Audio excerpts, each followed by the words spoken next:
जय हिंद बच्चों, कैसे आप सभी लोग। आशा करता हूँ सभी लोग अच्छे होंगे। आप सभी को सबसे पहले अपने YouTube channel one online classes में सभी का स्वागत है। बच्चों देखिए, क्लास 12 के एनसीईआरटी बेस्ड केमिस्ट्री का जो हमारा पहला चैप्टर है विलेन। विलेन में मैं नॉर्मलता का जो परिभाषा और उसका फार्मूला करा दिया हूँ बच्चों। उसी पर आधारित चाहिए कुछ न्यूमेरिकल कराने का प्रयास करता हूँ। यही न्यूमेरिकल जो आपके बोर्ड परीक्षाओं में देखने को मिलते हैं बच्चों, हूबहू ऐसे ही क्वेश्चन आपको बोर्ड परीक्षा में देखने को मिलेंगे। तो देखिए, इसमें कुछ क्वेश्चन है। पहला क्वेश्चन देखिए, कह रहा है HCl का दशांश तुल्यांकी भार। दशांश तुल्यांकी भार यानी तुल्यांकों की जो संख्या है वो दशांश है। दशांश मतलब होता है 1/10। विलयन के 500 मिली में विलय है, तो विलयन की नॉर्मलता बताइए। देखिए बच्चों, यहाँ सिंपल क्वेश्चन देखिए यही है। यहाँ मैं देखो एक टैंक लिया हूँ। इस टैंक में हमने कहा विलयन का आयतन जो परिभाषा के आधार से कितना लिया जाता है 1 लीटर, लेकिन यह 1 लीटर न होकर कितना है बच्चों, यहाँ जो विलयन का आयतन है विलयन है वो 500 ml का है। ये 500 ml विलयन में बच्चों क्या कितना घुला गया है, HCl के विलय के तुल्यांकों की जो संख्या है दशांश का मतलब होता है 1 बटे कितना, 1/10। यहाँ हम लिख दे रहे हैं बच्चों, इसका मतलब होता है देखिए दशांश का मतलब ये होता है, दशांश का मतलब होता है 1/10, यानी इतनी जो विलय हमारा HCl की मात्रा जो है, HCl के तुल्यांकों की मात्रा 1 बटे कितना है 10। तो जो 1/10 मात्रा है वो इस 500 ml में घुला हुआ है। समझ में आ गया। आइए सवाल को समझते हैं। देखिए बच्चों, यहाँ हम हल करते हैं। तो देखिए पहला क्वेश्चन यहाँ हल करने का हम प्रयास करते हैं, अच्छे से समझाते हैं बच्चों। पहला क्वेश्चन ठीक है। अब देखिए इसमें कह रहा है HCl के दशांश तुल्यांकी भार विलयन के 500 मिली में विलय है, यानी इतना जो है कि उसका आयतन है, उसमें दशांश का मतलब होता है 1/10 तुल्यांकों की संख्या उसमें घुली है या मात्रा घुली है। तो विलय की नॉर्मलता क्या होगी, तो यहाँ देखिए ध्यान से सुनिए। यानी कह रहा है 500 ml HCl में ग्राम तुल्यांकों की संख्या कितना है बच्चों, 1/10। ठीक है, दशांश का मतलब होता है 1/10। अब देखिए हम बात करते हैं नॉर्मलता के फार्मूला की। तो नॉर्मलता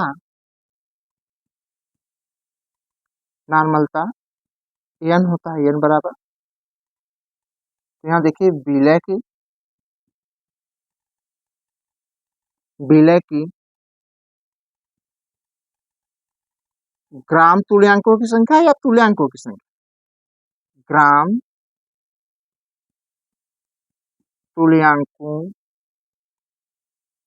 की संख्या बटे विलयन का आयतन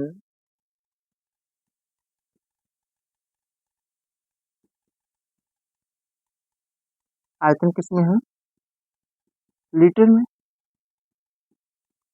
ठीक है बच्चों, इसका मात्रक तुल्यांक देखो, ग्राम तुल्यांकों की जो संख्या का मात्रक होगा वो ग्राम तुल्यांक ही होगा। तो आप यहाँ लिख सकते हैं, इसका मात्रक यदि लिखें तो क्या होगा, ग्राम तुल्यांक प्रति लीटर, ग्राम तुल्यांक प्रति लीटर होगा। तो बच्चों देखिएगा यहाँ मान रखिए, देखिए इसका ग्राम तुल्यांकों की संख्या कितनी है, 1/10, और आयतन यहाँ देखिए कितना है, ये 500 ml है। इसको लीटर में बदलने के लिए 1000 से हम क्या देंगे, भाग। तो जब 1 लीटर से भाग देंगे तो देखिएगा ऊपर वाले को पहले रहने दीजिए, नीचे को कर दीजिए। तो ऊपर वाले को देखिए 1/10 तो हरे रहने दीजिए, और इसको ऊपर पलटेंगे कितना हो जाएगा, ये ऊपर चला जाएगा 1000 बच्चों, 1000 बटे कितना हो जाएगा नीचे 500। अब जब इसको भाग देंगे, देखिए बच्चों इसको भाग देंगे तो कट जाएगा, ये 1 हो जाएगा, ये 2 बार में कट जाएगा। ठीक है, तो अब देखिए कितना बचेगा, ये बचा कितना, बचा बच्चों देखिएगा 1/10 इंटू 2/1 बचा। अब देखिए यहाँ से काट लीजिए बच्चों, परेशान में ये नहीं, 1 से 1 काट लीजिए, 2 1 कम 2, 5 दूनी 10 बच्चों। तो जो आया लास्ट में बच्चों कितना बचा है, 1/5 भाग देंगे तो 0.2, 1 ग्राम, मात्रक इसका होगा ग्राम तुल्यांक प्रति लीटर। ये हमारा क्या हो जाएगा, ये पहले क्वेश्चन का हमारा आंसर। समझ में आ गया? हमें लगता है सारी चीजें आपको समझ में आ गई, ए टू जेड एकदम आराम समझिए। ऐसे ही क्वेश्चन आते हैं बचेगा जो आपको समझ नहीं आएगा। दशांश का मतलब होता है बच्चों, याद रखिएगा 1/10। ठीक है, इतना आपको हमें लगता है स्पष्ट हो गया बच्चों। ठीक है, इतना आप नोट करिए, बाकी अगला क्वेश्चन में करा। ठीक है बच्चों, देखिएगा। आइए दूसरा क्वेश्चन देखिए, करा 500 ml विलयन में HCl के 18.25 ग्राम घुले हैं, यानी इतना इसका विलय है। HCl क्या है, विलय है, जिसकी ग्राम में मात्रा कितना है 18.25 है। वो 500 ml विलयन में क्या है, घुला है। तो इस विलयन की नानवलता क्या होगी? देखिए बच्चों, एकदम आसान तरीके से आइए समझते हैं इसको। देखिए दूसरा क्वेश्चन हम करने चल रहे हैं बच्चों, तो देखिए इसको दूसरे क्वेश्चन का हल बताते हैं आपको, अच्छा समझिएगा। देखिए बच्चों, इसमें आपका दिया है, अब सबसे पहले देखिए HCl का जो द्रव्यमान यहाँ लिखते हैं, HCl का भार या द्रव्यमान लिख सकते हैं, कोई दिक्कत नहीं है, चाहे द्रव्यमान लिखे चाहे भार लिखे। इसमें देखिएगा द्रव्यमान कितना है, 18.25 ग्राम। इतनी बात समझ में आ गई। और उसके बाद देखिएगा HCl का भी हम अणुभार इसे निकाल लें, तो HCl का अणुभार यदि निकालना है हमें तो क्या करेंगे बच्चों, HCl का अणुभार निकालना है। तो देखिए हमने कहा हाइड्रोजन का कितना होता है 1, और क्लोरीन का होता है 35.5। अब इसको हल करेंगे तो कितना हो जाएगा 36.5। ठीक है बच्चों, इतना आपका हो जाएगा। एक चीज और याद रखिएगा, समझिएगा बच्चों। अब इसमें देखिए आपको HCl की क्या निकालना है, ऐसे अम्ल है, तो अम्ल की हमेशा क्या निकलती है, याद रखिए अम्ल का हमेशा क्षारकता निकलता है। तो अम्ल की क्षारकता देखो यहाँ लिखेंगे HCl, यानी HCl की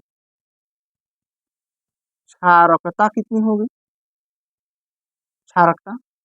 तो क्षारकता निकालने के लिए क्या होता है, यदि अम्ल की हमें क्षारकता निकालना है, हाँ इसका क्षारकता निकालना है, तो कैसे निकालेंगे इसका, या हम इससे लिख लो, अम्ल की क्षारकता न निकाल करके सीधे हम निकालेंगे अम्ल का तुल्यांकी भार। तो इसकी पहले क्षारकता देखिए कितना होता है, तो पहले अम्ल की क्षारकता कितनी होगी। तो देखिए क्षारकता कैसे निकलती है बच्चों, ध्यान दीजिएगा। जैसे HCl है, इसको जब जल में घोलेंगे तो H आयन में, प्लस आयन में, और क्लोरीन माइनस आयन में टूट जाएगा। तो इसमें देखिएगा, याद रखिएगा बच्चों, जो है HCl के ऊपर जितना आयन प्लस में होगा वही इसकी क्या होगी, याद रखिए बच्चों, यही इसकी क्या होगी, क्षारकता होगी। याद रखिएगा क्या होगी, हाइड्रोजन आयन पे जितना प्लस आयन होगा, यहाँ 1 प्लस आयन है तो इसकी क्षारकता कितनी होगी, 1 होगी, 2 होता तो 2, 2 4 होता तो 4, इस तरीके से। देखिए क्षारकता कितनी हो जाएगी बच्चों, इसकी क्षारकता कितनी हो जाएगी 1। तब देखो यहाँ बच्चों क्या होगा, हमने कहा विलय है, तो विलय का तुल्यांकी भार, तो विलय में क्या है HCl, तो HCl का यदि हम तुल्यांकी भार निकालें बच्चों, तो HCl का तुल्यांकी भार बराबर कितना हो जाएगा, तो देखिए तुल्यांकी भार बराबर क्या होता है, अणु भार। ठीक है बच्चों, क्या होता है, अणु भार बटी क्या होगा, क्षारकता। अणु भार बटी कितना होता है बच्चों, क्षारकता। एकदम देखो सिंपल तरीके से, अणु भार आपको पता है कितना है 36.5 है बच्चों, और इसका क्षारकता कितना होगा 1, भाग देंगे तो तुल्यांकी भार कितना आएगा 36.5। यहाँ तक हमें लगता है अब आपको कोई परेशानी नहीं। अब देखिए हम निकालना पड़ेगा, इसके आगे क्या निकालेंगे, तुल्यांकों की संख्या, विलय के तुल्यांकों की संख्या। तो विलय क्या है HCl है, विलय क्या है HCl है, तो HCl की तुल्यांकों की संख्या, HCl के तुल्यांकों की संख्या।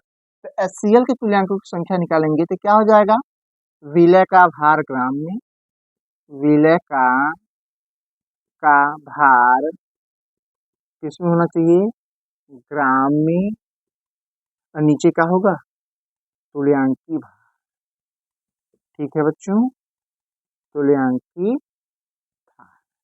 अब देखिए एकदम सिंपल शब्द में देखिए, विलय का भार आपको दिया है बच्चों, कितना दिया है 18.25 कितना दिया बच्चों, ये देखिए 18.25 बटे, यहाँ नीचे हो जाएगा इसका तुल्यांकी भार 36.5। अब इसको बच्चों जब भाग देंगे तो 18.25 एकम 1 और दूना करेंगे तो 36.5 हो जाएगा, जो आपका आएगा 1/2 आएगा। ठीक है बच्चों, ये क्या हो जाएगा, इसका होगा ग्राम प्रति तुल्यांक आ जाएगा। ये कितना हो जाएगा, ग्राम तुल्यांक, ग्राम तुल्यांक इतना। ठीक है, अब हमें क्या निकालना है, ठीक है बच्चों, हमें निकालना क्या, फार्मूला नॉर्मलता। तो देखिए बच्चों नॉर्मलता कैसे निकलेगी, हम ऊपर निकाल देते हैं, नीचे थोड़ा सा ज्यादा थोड़ा हो जा रहा है तो ऊपर देखिए हम निकाल देते हैं नॉर्मलता, सिंपल। तो देखिए नॉर्मलता निकालेंगे तो यहाँ समझिएगा थोड़ा सा ऐसे हम कर देते हैं ताकि कोई दिक्कत ना हो आपको। ठीक है, तो देखिए यहाँ नॉर्मलता निकालेंगे तो नॉर्मलता, देखिए बच्चों नॉर्मलता n बराबर क्या होगा, तो नॉर्मलता बराबर होता है, यहाँ देखिएगा विलय के तुल्यांकों की संख्या, तुल्यांकों की संख्या बटे विलयन का आयतन, विलयन का आयतन लीटर में। ठीक है बच्चों, देखिएगा ध्यान दीजिएगा, अब एक चीज समझिएगा, कोई चीज कठिन नहीं होती, समझना आसान हो जाएगा तो हर चीज आसान हो जाएगी। तो देखो विलय का तुल्यांकी भार और तुल्यांकों की संख्या जो है, विलय के तुल्यांकों की संख्या बच्चों आपको पता हो गया कितना है, विलय के तुल्यांकों की संख्या, विलय क्या है, एचसीएल है, उसके तुल्यांकों की संख्या कितना पता होगा, 1/2। और उसका देखिए आपका जो कितना इसका आयतन है यानी कितना है, 500 ml है, तो यहाँ देखिएगा 1/2 अपान ये 500। अब देखो ये ml में है, लीटर में बदलने के लिए हम 1000 का क्या करेंगे, इसमें भाग देंगे बच्चों, तो कितना हो जाएगा, 1/2 ऐसे रहने दो, ऊपर वाला वैसे रहने दो और नीचे वाले को पलट दो, पलटो कितना हो जाएगा, 1000 बटे कितना हो जाएगा 5। अब यहाँ जब हम भाग देंगे बच्चों तो 500 एकम 500, 500 दूनी 1000, तो जो हमारा आएगा बच्चों 1/2 पहले से था और 2/1 ऐसे हो गया, यहाँ देखिए 1 से 1 कट गया, 2 से 2 कट गया, जो वैल्यू आई वो कितना आएगा बच्चों, वो वैल्यू 1, जो 1 आएगा उसका मात्रा क्या होगा, ग्राम तुल्यांक प्रति लीटर। ठीक है, एक इसका आंसर, 1 ग्राम तुल्यांक प्रति लीटर। ठीक है बच्चों, ये इसका आंसर आया होगा, आया है, हमें लगता है सारी चीजें आपको इस पर समझ में आ। ठीक है, हमें लगता है कि आपको कहीं दिक्कत नहीं होगा, तो एचसीएल का द्रव्यमान हमें पता हो गया, तो किसमें होना चाहिए, ग्राम में होना चाहिए, या देखो द्रव्यमान लिख लो चाहे भार लिख लो, कोई दिक्कत नहीं है आपको। एचसीएल का अणुभार निकालेंगे आप, तभी जाकर हमें का अणुभार निकालने का, अणुभार निकालेंगे किस लिए, क्योंकि हमें क्या निकालना पड़ेगा, देखो हमें जब तुल्यांकी भार निकालेंगे तो भार अणुभार बटे क्षारकता, क्षारकता कैसे निकलती है मैंने आपको बता दिया कि जितना हाइड्रो क्षारकता में जितना हाइड्रोजन आयन के ऊपर प्लस आयन होगा वही उसकी क्या होगी, क्षारकता होगी बच्चों। ठीक है, और देखो इसकी क्षारकता 1 आई, ठीक है, और देखो एचसीएल का तुल्यांकी भार अणुभार बटे क्षारकता, अणुभार देखिए इतना है और एक क्षारकता भाग देंगे तो इतना आ जाएगा तुल्यांकी भार। एचसीएल के तुल्यांकों की संख्या, विलय का भार ग्राम में और तुल्यांकी भार तो ग्राम में दिया है इतना, और तुल्यांकी भार आपको इतना मिला, भाग देंगे तो 1/2 आ जाएगा। अब देखो नॉर्मलता बराबर विलय के तुल्यांकों की संख्या, विलय का आयतन लीटर में, तो देखो तुल्यांकों की संख्या 1/2 है, आयतन 500 ml, ml को लीटर में बदलने के लिए 1000 से भाग दिए हैं, ऊपर वाले को होने देते हैं, नीचे वाले को पलट देंगे तो 1/2 इंटू 1000 बटे 500, 500 एकम 500, 1000 500 गुना 1000 कट जाएगा, तो 1/2 इंटू 2/1 कट जाएगा, तो 1 तुल्यांक प्रति लीटर आ जाएगा, ये हमारा क्या हो जाएगा, आंसर होगा बच्चों। आप स्क्रीनशॉट अच्छे से ले लीजिए। आइए तीसरा क्वेश्चन दिखाते हैं, देखिए बच्चों, आइए देखिए तीसरा क्वेश्चन करा, 4 ग्राम सोडियम हाइड्रोक्साइड को 100 ml जल में घोला गया है, तो इस विलयन की नॉर्मलता क्या होगी बच्चों। देखिए सिंपल, एकदम सिंपल क्वेश्चन है बच्चों, आइए देखिए समझते हैं। देखिए इसमें पहले इसका तीसरा का हल देखिए, हम अच्छे से कराते हैं आपको। ठीक है बच्चों, यहाँ देखिए, देखो 4 ग्राम NaOH को इतनी ml जल में घोला गया है, तो पहले यहाँ देखिएगा क्या होगा, क्या NaOH, तो NaOH का द्रव्यमान या भार, परेशान होने की जरूरत नहीं है, दोनों लिख सकते हैं, द्रव्यमान या भार कितना दिया है, 4 ग्राम। ठीक, अब NaOH का अणुभार निकाल लें, NaOH का अणुभार। तो देखिए बच्चों अणुभार निकाल लीजिए। इसका अणुभार कितना होगा बच्चों? इसका अणुभार देखिएगा, आराम से निकालते हैं, कोई दिक्कत नहीं है। सोडियम देखिए, सोडियम कितना होता है? 23 होता है बच्चों। और देखिए ऑक्सीजन को होता है 16, हाइड्रोजन का 1 बराबर इसका कितना हो जाएगा? 4। ठीक है बच्चों, समझ में आ गया। अब यहाँ लिखेंगे NaOH की अम्लीयता, NaOH की अम्लीयता। अब ये अम्लीयता कैसे निकालेंगे? अम्लीयता कैसे निकालेंगे बच्चों? देखिए इसकी अम्लीयता कैसे होगी। देखिए बच्चों जैसे हमने कहा ये सोडियम हाइड्रोक्साइड है, इसका जब जलीय विलयन कराते हैं तो सोडियम प्लस आयन में, ठीक है, और OH माइनस आयन में टूट जाता है। तो यही इसका OH का जो माइनस आयन है, यही इसकी क्या होगी? यही इसकी अम्लीयता होगी। क्या होगी? अम्लीयता होगी। तो OH के ऊपर देखिएगा, OH के ऊपर जितना माइनस होगा, इस OH माइनस आयन के ऊपर जितना माइनस होगा, 1 2 3 4 5, वही उसकी क्या होगी? अम्लीयता। तो यहाँ देखो OH के ऊपर एक केवल माइनस है, तो एक इसकी क्या होगी? अम्लीयता हो जाएगी बच्चों। इतनी बात तो हमें लगता है आपको पता होना चाहिए। अब देखिए उसके बाद कर रहा है NaOH का तुल्यांकी भार, तुल्यांकी भार। तो देखिए क्या होगा? अणुभार, अणुभार बटे क्या हो जाएगा? अम्लीयता, अम्लीयता। ठीक है बच्चों, देखिए हम क्षार का निकालेंगे तो यहाँ अम्लीयता लिखेंगे, और यहाँ अम्ल का निकालेंगे तो यहाँ क्षारकता लिखेंगे, याद रखिए। तो यहाँ देखिए अणुभार कितना है? अणुभार कितना है? 40 है। और अम्लीयता कितना? 1 है, भाग देंगे तो ये 40 हमारा क्या आ गया बच्चों? ये हमारा 40 तुल्यांकों की संख्या आ गया। तो देखिए NaOH के एक तुल्यांकी भार आ गया। अब यहाँ देखिए NaOH के तुल्यांकों की संख्या, या ग्राम तुल्यांकों की संख्या, तुल्यांकों की संख्या, तुल्यांकों, तुल्यांकों की संख्या। ठीक है बच्चों, संख्या कितना हो जाएगा? यहाँ देखिए करा विलय का भार, विलय में क्या है? NaOH, विलय का भार किसमें होना चाहिए? ग्राम में बच्चों, ग्राम में। नीचे का होगा तुल्यांकी भार, तुल्यांकी भार होगा। अब एक चीज बच्चों आपको पता होगा, देखिएगा, अब यहाँ देखिए थोड़ा समझ के चलेंगे तो बात में समझ में आएगी एकदम, एक 2 पॉइंट। बेला का भार आपको दे दिया है, कितना दिया है? 4 का, तो हम 4 का यहाँ लिखते हैं। और यहाँ देखो तुल्यांकी भार कितना दिया है? 40। ठीक है बच्चों, अब भाग देंगे तो देखिए 4 एकम 4 हो जाएगा, और 4 दहा में 40, जो वैल्यू आएगा 1 बटे कितना हो जाएगा? 10। ये जो तुल्यांकों की संख्या है, इसका जो अथवा मात्रक होगा वो ग्राम प्रति तुल्यांक होगा, ग्राम प्रति तुल्यांक होगा। यहाँ तक कोई दिक्कत नहीं। आइए देखिए नॉर्मलता निकालते हैं, कितना होगा। तो देखिए बच्चों नॉर्मलता की बात करते हैं, तो नॉर्मलता की बात करें, नॉर्मलता बराबर कितना होगा? यहाँ देखिए विलय की तुल्यांकों की संख्या, तुल्यांकों की संख्या,